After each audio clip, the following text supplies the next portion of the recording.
Christmas wouldn't be Christmas without talk about that place called Bethlehem. It's the feature of many Christmas songs. It's certainly on many Christmas cards. But I wonder what your picture of Bethlehem is like. Bethlehem is not a little place of insignificance. It's a teeming town of 60, 70,000 people, really a city by an important place called Jerusalem. About 6, 7 kilometers away from Jerusalem, Bethlehem. But today you can't go there without the hoot of buses and cars and people, and it really is a very, very important place, and it's a very teeming place of crowds. And yet it was the place of the birth of Christ. My wife and I spent a week's holiday in Bethlehem once. We stayed by Manger Square.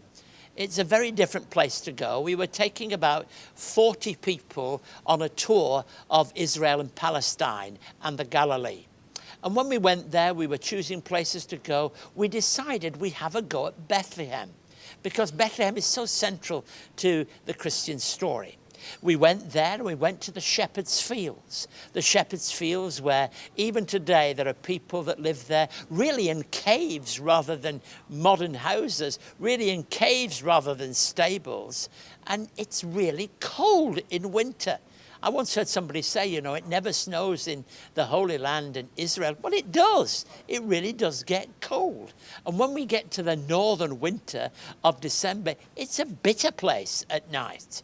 And so it was that message came to shepherds in the field who are looking, tells us, abiding their flocks by night, looking after them, taking care of them. And they were given that message to go into the city of Bethlehem.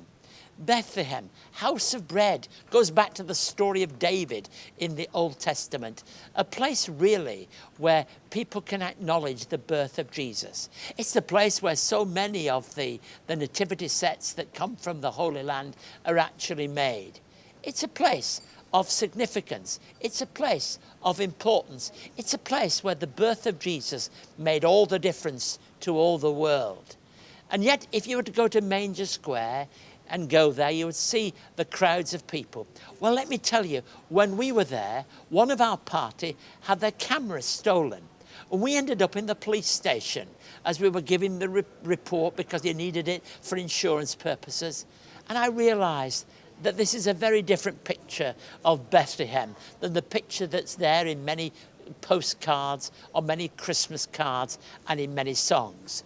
But it's still the birth of Jesus who came into this world, the real world of cars and horns and crowds, the real world where people are going to know what it is to recognize the birth of God's Son, Jesus Christ, into this world. So if we were to go to Bethlehem this Christmas, we would see something of the same crowds of people that I described from my trip to Bethlehem.